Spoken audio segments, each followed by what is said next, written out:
Standing at the entrance of Lincoln Airport, I can barely see anything in the veiling rainfall. I told you we should have brought an umbrella. You said it was too heavy, and now look at us. How was I supposed to know it'd rain this hard? I'm not psychic. Why are you yelling at me? Hey! I'm not yelling at you. You started it. I take out my phone and open my chat with Sylus.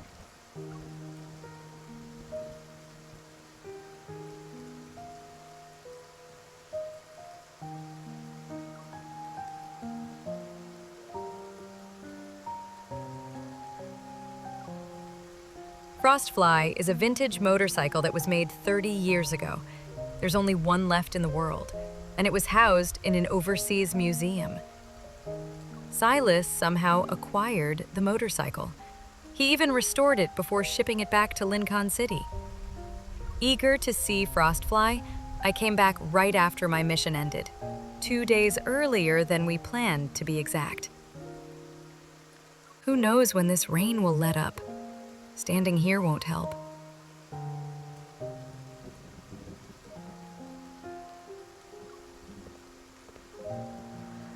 I note the route to the outdoor parking lot, but as soon as I step outside, a familiar car screeches to a halt in front of me.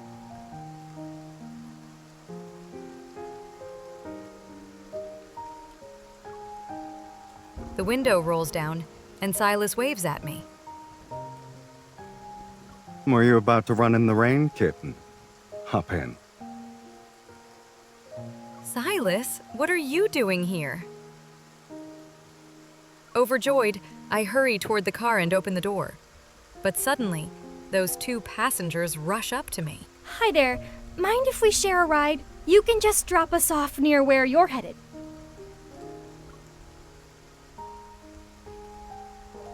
Sorry, this is an unlicensed taxi with a flat rate. I doubt we can accept more passengers. Right, sir? I slide into the passenger seat and give Sylus a look to signal him to play along. 5,000 each. Why is it so high? That's ridiculous. It's the fare for the N109 zone. You can join us. Both of their faces light up as they reach for the door. But I'm not sure if you'll find nice hotels where we're headed. Our destination is the N109 zone. There won't be any detours. Wait, where? It's okay. We'll find another way. They back off quickly. Confused and alarmed, they eye Sylus's car. Sorry, it's an unlicensed taxi.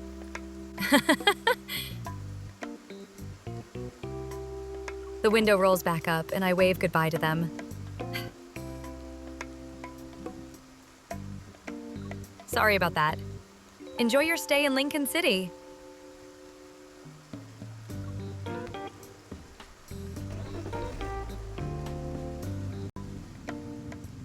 Sylus's car. How did you know I was coming back today? I was planning to surprise you.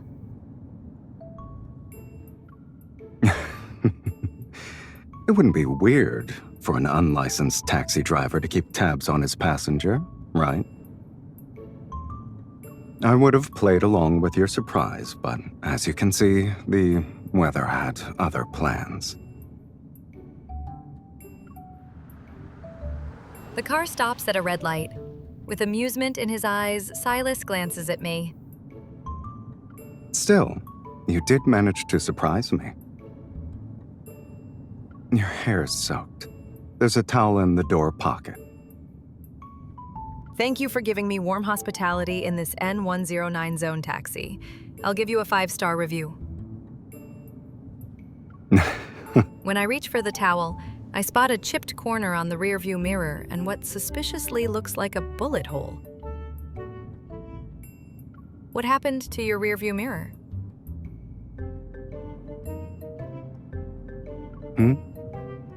Sylus follows my gaze, thinks for a moment, and then responds. It probably got scraped a couple of days ago when I was being chased. He speaks as if he's talking about a sparrow landing on his car. Their aim was hilariously bad. They kept shooting at me, and emptied their magazines too. But that's all they could do. I forgot to fix it. I figured as much. Are you unsatisfied, kitten? Even so, it's too late to get out of the car and walk on foot. I wouldn't dare. Compared to the security in the N109 zone, your unlicensed taxi is safer. The car inches forward, its headlights shining against the windows. Their light trickles down with the rain. Since I've returned to a familiar, comforting setting, all my travel fatigue washes over me. Exhausted? Sylus smiles. He's clearly in a good mood, so I grin. I'm fine. I've been dying to see Frostfly for several days now. If I'd known you were this excited, I would have brought it back before you left. It's not going anywhere on its own. Get some rest. The car grows quiet, and I drift off in no time.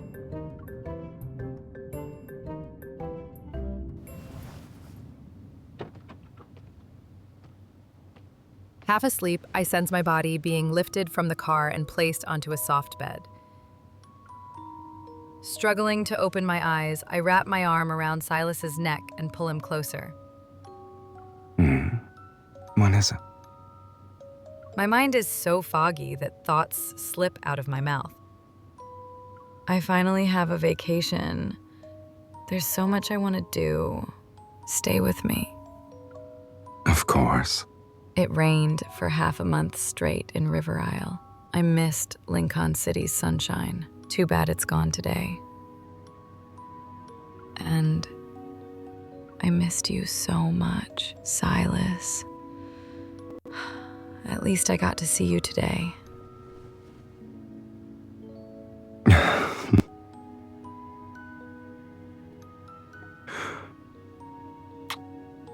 A tender warmth brushes against my lips. Then I'm swept into a comforting embrace. It's nice to know I'm worth more than my motorcycle. Welcome back.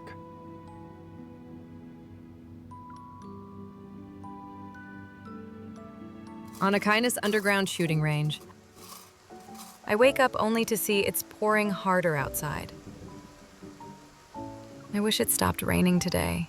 I want it to happen.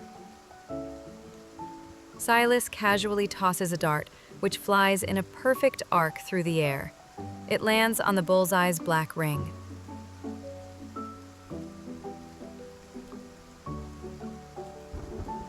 You're eager to go out, huh?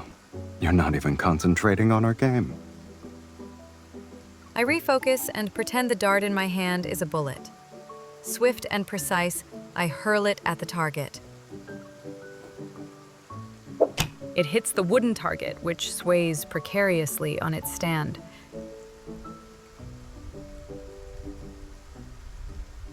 Why did my throw look different from yours?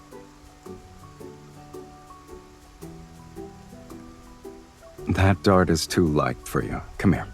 I'll switch out its flight.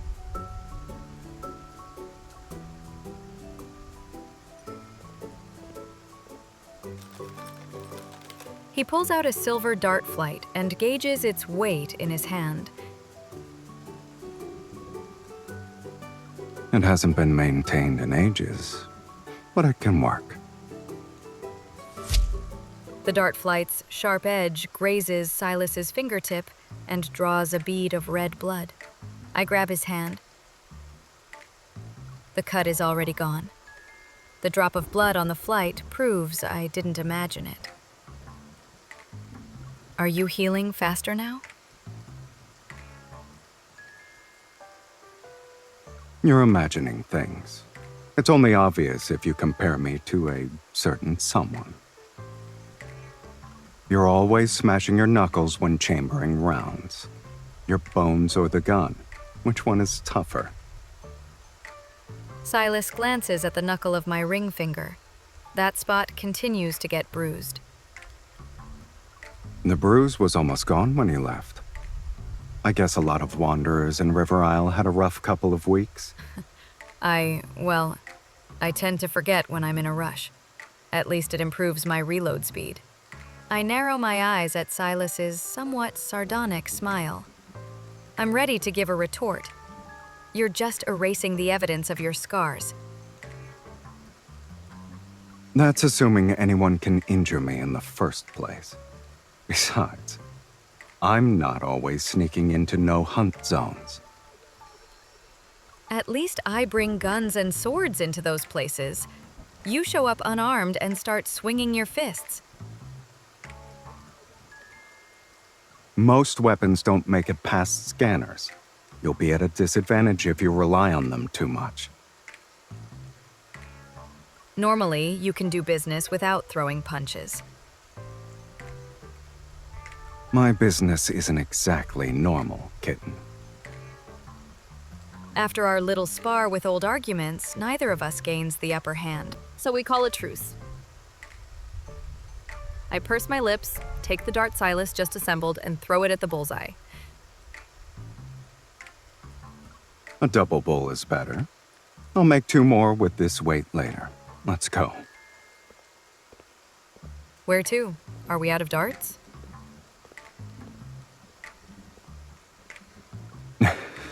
We have plenty. The target is about to bite the dust, though. If we keep this up, my load-bearing wall might be next.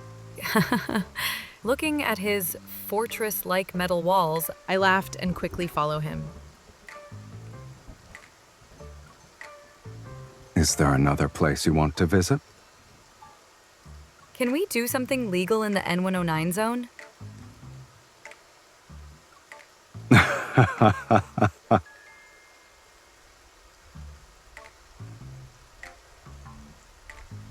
Eterno Starlight Theater, Lincoln City. We exit the theater and find ourselves on an empty street. A chilly night breeze dispels the building's lingering warmth. I shiver and clutch Sylus's arm as we descend the long steps. My excitement doesn't fade with the curtain call. I start humming a song from the performance, and Sylus immediately joins in.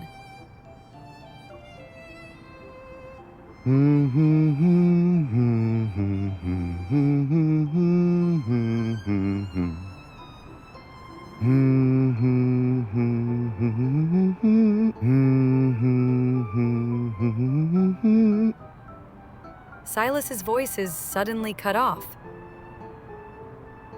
Hey, why did my harmony partner ditch me?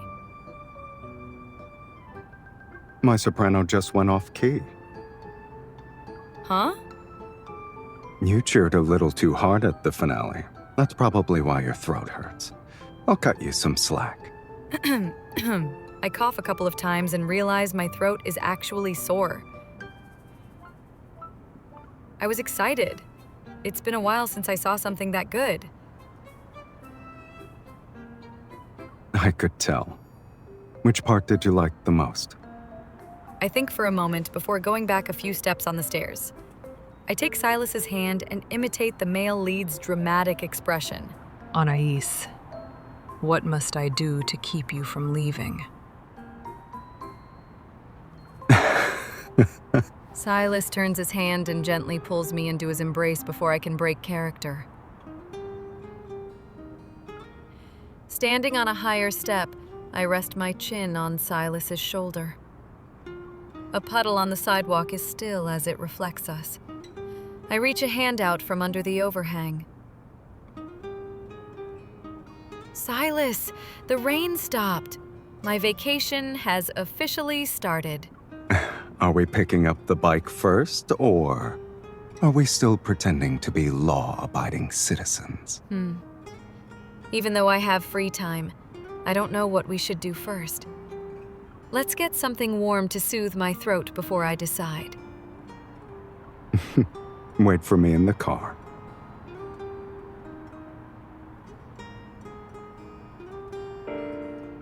What will our Lincoln night owls do tonight? I try my best to keep my eyes open.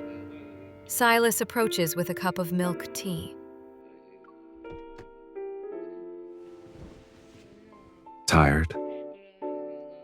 I take the paper cup and drink. The sweetness soothes my fatigue. A little. But now I'm fully recharged thanks to this. Are you ready for an epic night?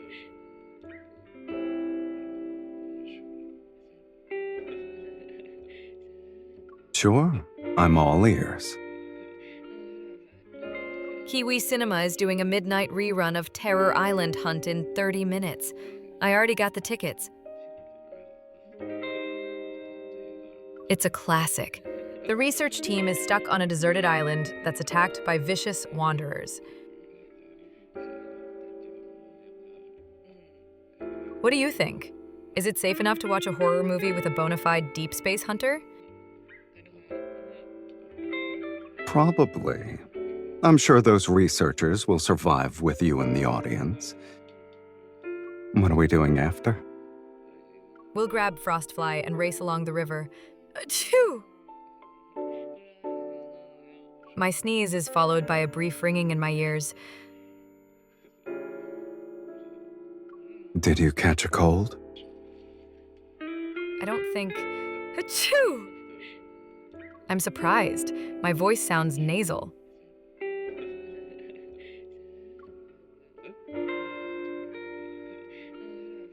Sylus presses the back of his hand against my forehead.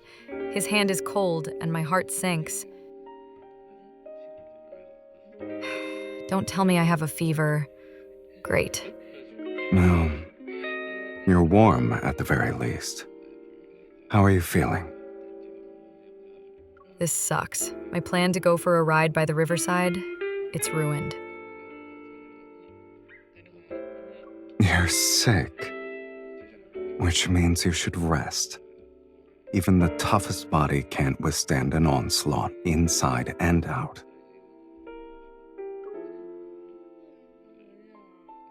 As Sylus starts the car, I lean over to stop him and warily narrow my eyes. Where are you taking me? You're not driving straight home, right?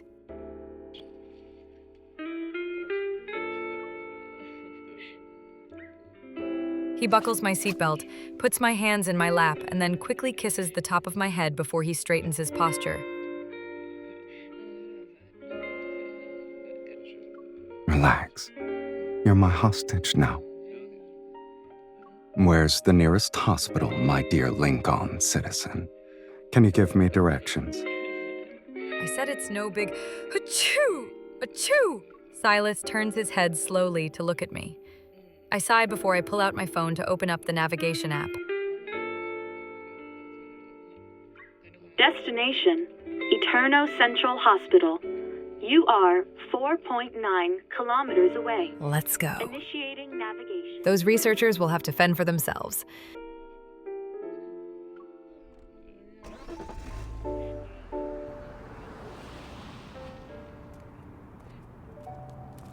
The doctor spoke really fast and the instructions aren't clear about the dosage. How am I supposed to take these?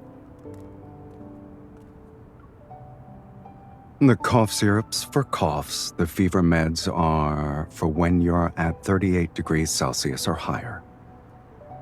Give me your phone. I do as he says, and Sylus taps the screen a few times. Then he gives it back to me. On the screen are the words, "Meow's alarm clock," and I see several cartoon cats under it. I can't resist the urge to tap one. Meow meow, it's not time for you to take your medicine.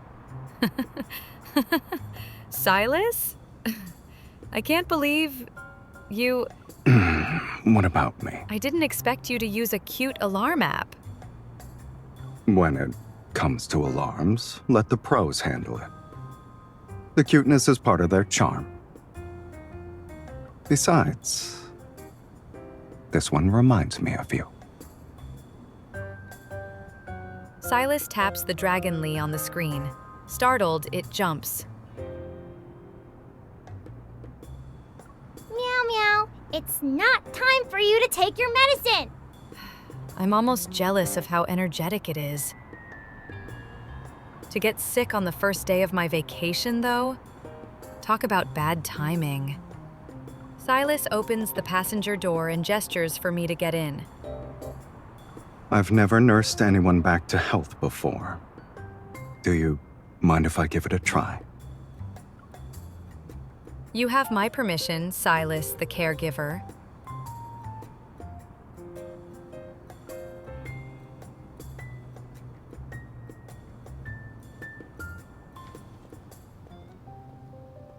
As soon as we step inside, I lead Sylus to my room and pull out a blanket and a duvet cover. I washed the bedding before I left. Can you put it on? I'll freshen up. I walk out of the bedroom. The running water drowns out any sounds from the bedroom. I tilt my head. It's eerily quiet. Sylus? Are you still there? Without bothering to dry my hands, I push open the bedroom door. Maybe I'll just do it myself. In the bedroom, the duvet cover billows through the air. A dark red energy is wrapped around it. Meanwhile, the poor blanket is bunched up awkwardly in one corner. Sylus is calmly using his evol to guide the blanket into place. Why are you looking at me like that? Afraid I'll laugh too loudly and kill his motivation, I stifle my giggles and walk out of the bedroom.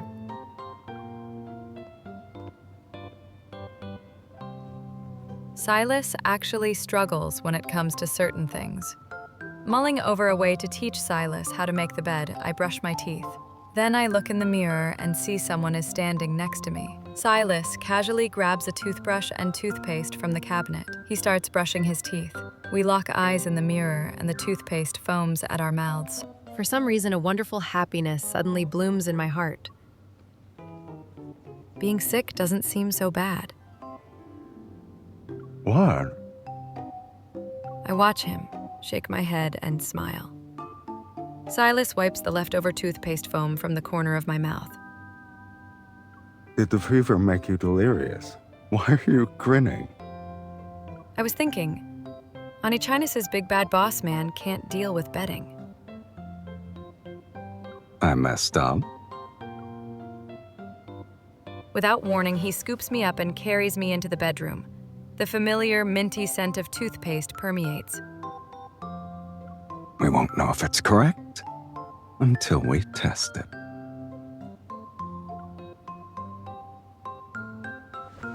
Only when Sylus uses his evol to wrap me up in the blanket do I realize what he meant by test. Now I'm like a caterpillar. I wriggle, poke my head out of the blanket, and glare daggers at Sylus. He's currently on his phone as he rests against the headboard.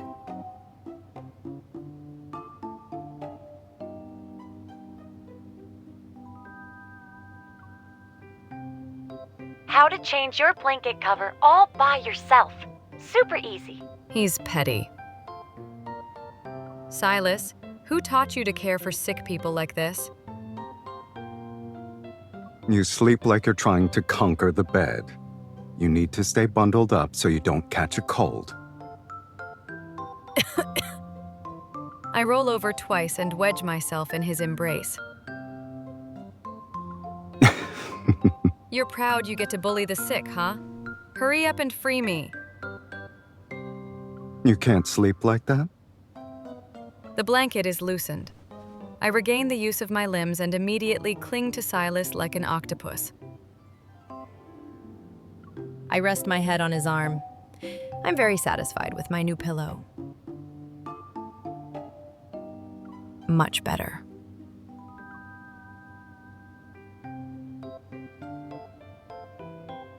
After getting a good night's sleep, I feel refreshed.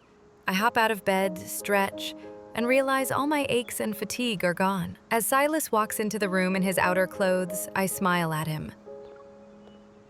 Good morning.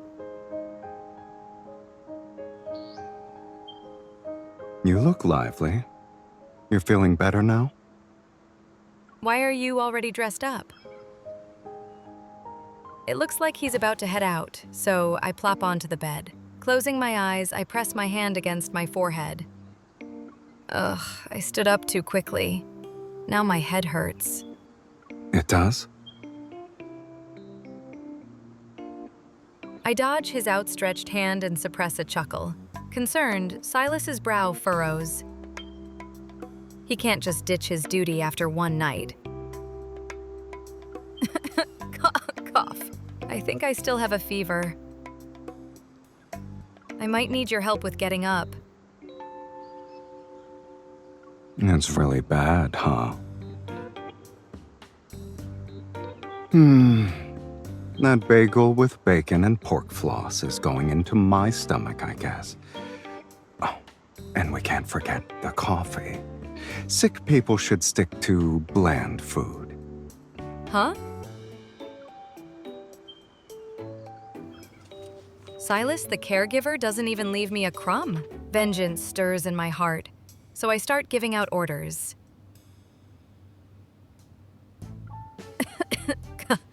My throat hurts. I want tea.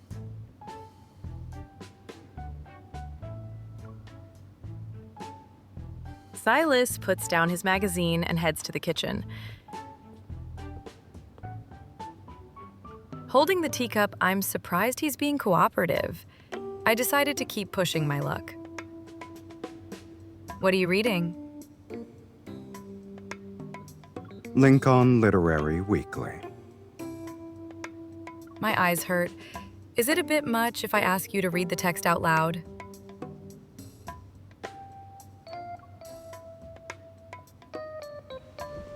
Sylus actually picks up the magazine, sits next to me, and starts reading. At dusk, orderly daytime streets grow restless. It's as if someone pressed the fast-forward button on everything. The night sky crawls overhead at a pace you can practically see. It melts with the sunlight to create a sweet, sugary glow. The honeysuckle tea tastes wonderful, and the article is beautifully written, but I'm bored. I can't sit still. Why are you fidgeting so much? Where does it hurt? My entire body is aching. Do you want to lie down on the couch while I read? I don't have any strength left. I can't move. I remember buying a 2-player game, and I couldn't beat it alone. We could... Is this really the time to play video games? You said your eyes hurt. I basically shot myself in the foot. Sylus goes back to reading, and just when I give up on trying to endure, the strange noise makes us turn our heads. Outside, Mephisto is pecking the window. Sylus gets up to open it, and Mephisto flies in.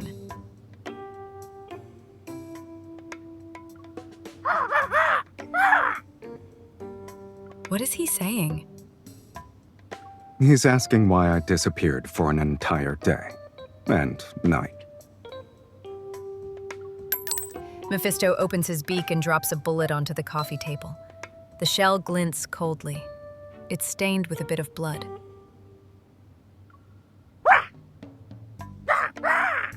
You're still not over it. Remembering the bullet marks on his car, I can guess things are chaotic again in the N109 zone.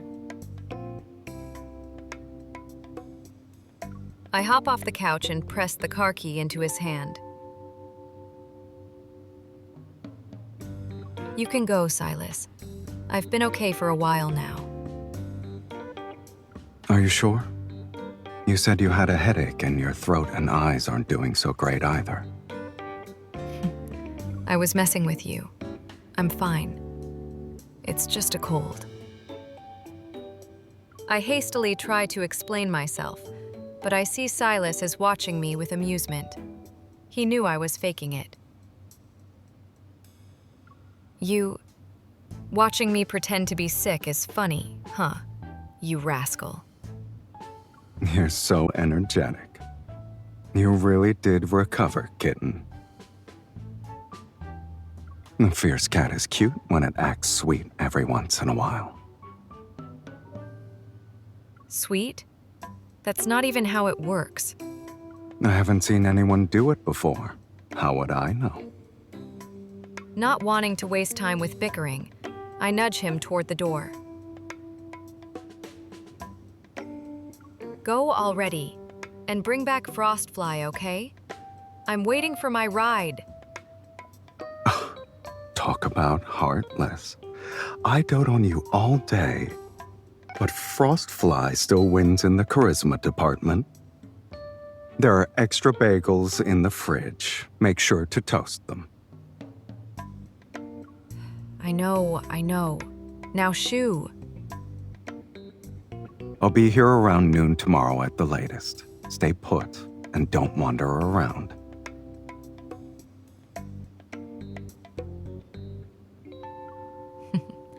I know.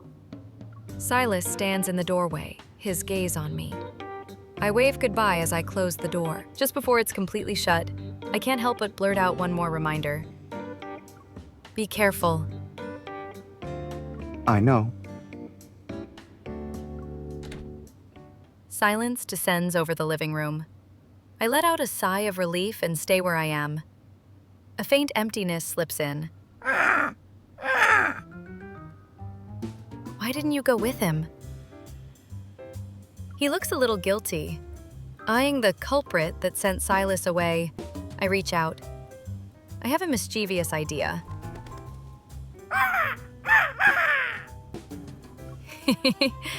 Call all you want.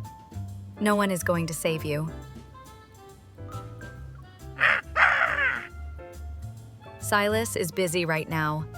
You might as well give up. I catch Mephisto before he can flee and slap the last pink diamond sticker on his head.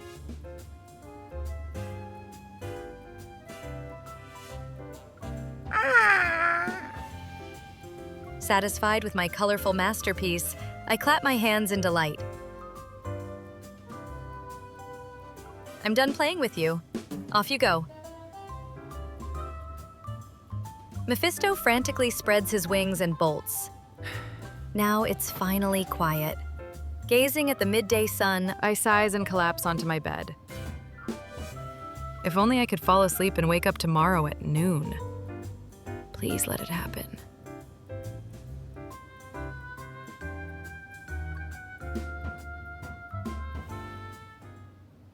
Meow meow, it's medicine time. Please take 2 white pills. Meow's alarm clock wakes me up in the late afternoon. What time is it now? Why does my head hurt so much? I silence the alarm. My head feels fuzzy, but I vaguely recall needing to eat something before taking my medicine. A sharp pain stabs my throat as I swallow. There's a problem. Why do I have a fever again?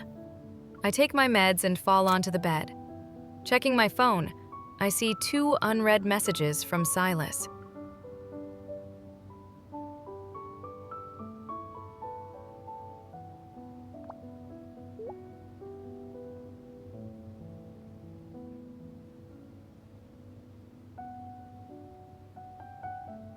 Worried that I'm bothering him, I close our chat and return to Meow's alarm clock. I only pretended to be sick, but now I'm actually burning up. I wonder how Sylus is doing. Meow meow, it's not time for you to take your medicine. Meow meow, it's not time. Just as loneliness starts creeping in, my phone rings. It's Sylus. I sit up, clear his throat, and try my best to sound normal. What's up? You're awake. You sound hoarse. Another fever? I'm just thirsty. Are you on the bike right now? Yeah, I'm on the road. On the other end of the phone, the wind howls. He must still be busy, so I force myself to stay alert. Focus on riding. I'm going back to sleep. You sound like you're acting tough.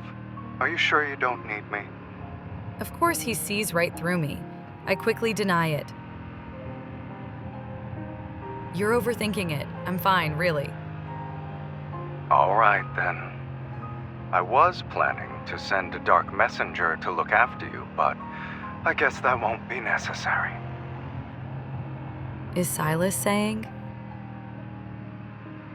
Hope flutters in my chest, so I carefully ask a question. What, are you trying to surprise me again? He should be there soon. My smile vanishes the moment I see Mephisto at the window. He's covered in sparkly stickers. This is your dark messenger? Mephisto? Oh, right. He's not exactly dark anymore, thanks to the stickers you slapped on him. Disappointment churns in my chest.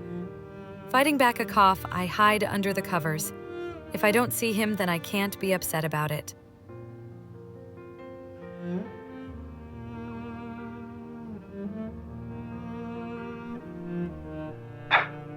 Why so quiet? Are you mad? Can't you give Mephisto a chance? Just open the window.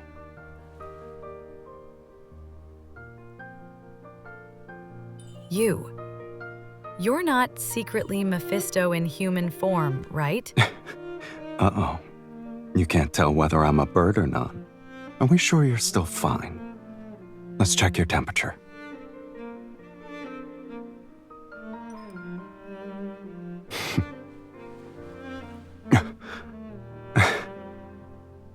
You think you can dodge the thermometer? I can still get a reading. Still warm. It's just running its course. It's not that bad. Really? You sound even weaker than you did on the phone. Yeah, right. It's totally not because of you. You feel worse because I'm here? When I'm alone, I can tough it out. But when you're here, I can't help it. What do you do then? Well, now that you're here...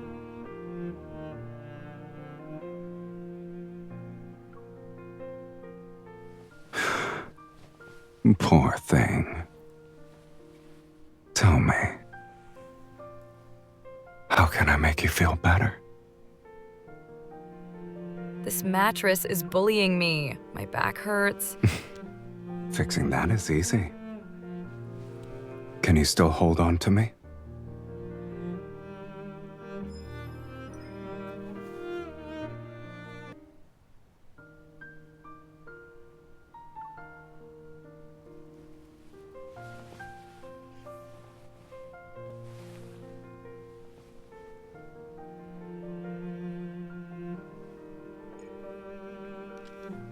Good ventilation. You're wrapped up so tight under the blanket. You can't cool down like that.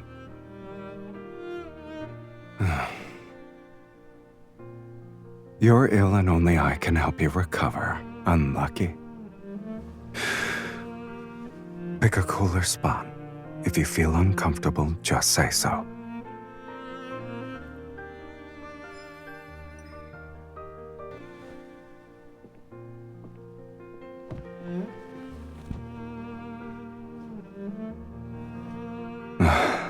Airflow's good. You'll cool down quickly. It's nice, right? My waist is sore. Can you massage it? Is there another difficult request? Yeah, you're not allowed to leave my line of sight until I'm better. That's difficult to you? What if I make you sick? Then we'll get the same virus.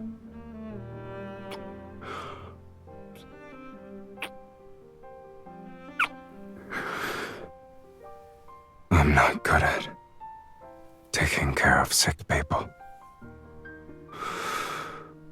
That kiss was me projecting my feelings. I hope it wasn't too bad.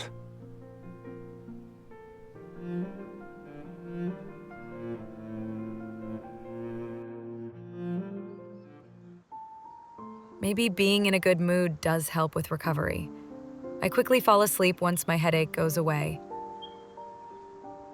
Somewhat awake, I reach for Silas's hand whenever I open my eyes.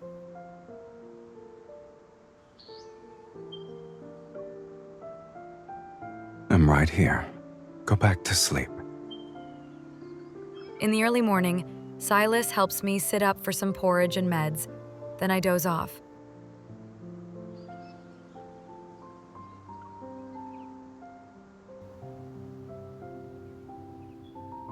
When I wake up again, it's noon.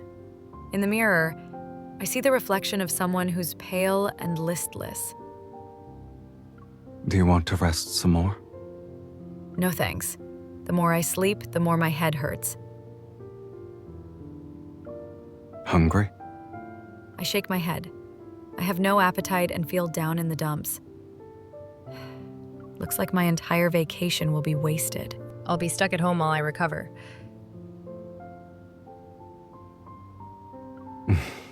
I'm surprised you have enough energy to worry about that. I rarely feel so weak.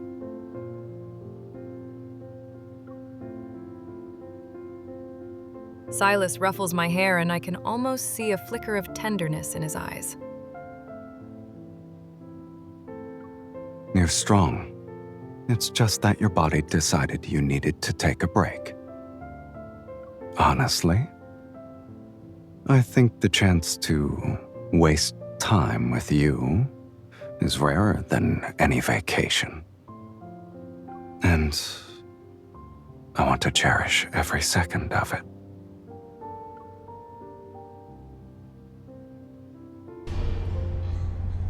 Worried I'll get depressed if I'm bored, Sylus tracks down the movie we missed that night, Terror Island Hunt. The plot is interesting. A wanderer appears on the screen and it looks familiar. Isn't that the hideous wanderer I ran into in No Hunt Zone number 32? The film is surprisingly accurate. I'm about to mention it to Sylus when I realize he's already asleep. He's in the exact same position as when we started. He's not moving, and there are faint dark circles under his eyes.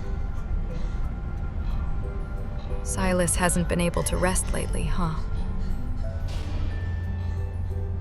I carefully move out of his embrace and pick up the remote. Sylus immediately opens his eyes. Don't pause it. I'm still watching. But your eyes were literally closed.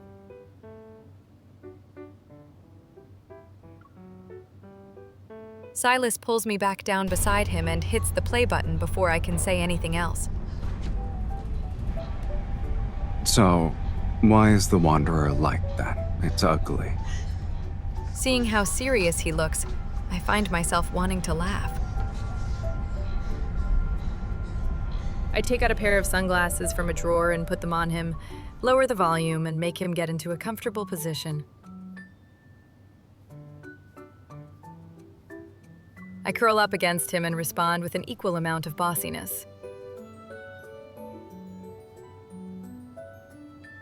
This sick person needs a silent human pillow when it comes to movie time.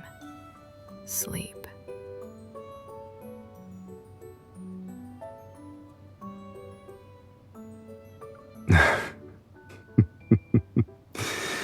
At your service.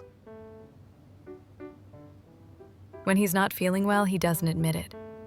And he calls me stubborn.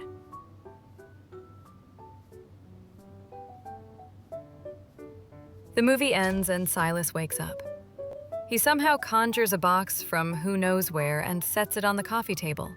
What is that? Aren't you bored? This should keep you entertained.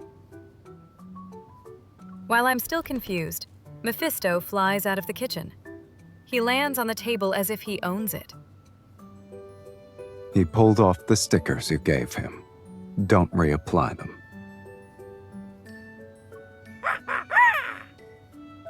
Maybe he's emboldened since Sylus is backing him up. There's a haughtiness to his cause. I open the box and almost go blind. It's full of prismatic feathers, diamond-studded wings, a glittering golden beak. Stickers peel off too easy. These parts are sturdier.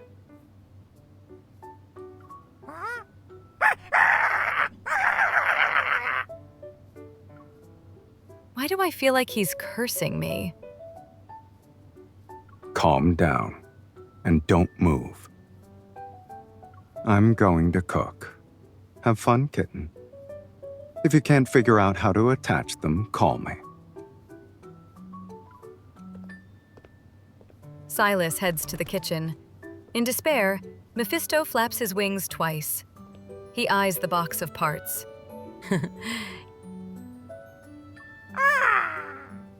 He keels over in a dramatic fashion on the table.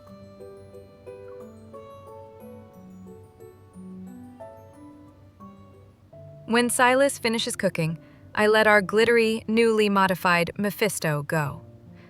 Now it's just us. We settle down on the small sofa by the bed, and Sylus continues to read that essay about Twilight. Birds return to their nests while people hurry home to eat a hot meal for dinner. I'm holding a bowl of soup with radish and sugarcane. It's unbelievably bitter. I can only guess one of the herbs were undercooked. I have to put a lot of effort into not scrunching my face. What's wrong? You look like you just ate a lemon. You don't think the soup you made might be the problem here? I quietly put the bowl aside and respond. My voice is still raspy. I was thinking, you got the short end of the stick.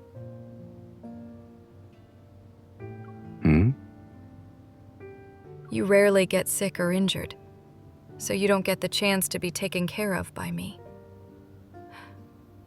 It's not fair. I see you're overthinking again. If our roles were switched, you'd be way better at taking care of me. I think I got a great deal. Sylus tucks my arm back under the blanket and shifts so I can comfortably lean on him. I've never seen you unwell to the point where you needed someone with you. That doesn't mean it never happens. But when you live in a world where only the strong survive, you learn to hide your wounds. To be honest, you're just as stubborn as I am when it comes to toughing things out. Now that I think about it, having someone spoil you when you're sick isn't so bad. Although being sick isn't great, letting Anakinas's boss man take good care of me makes it worthwhile.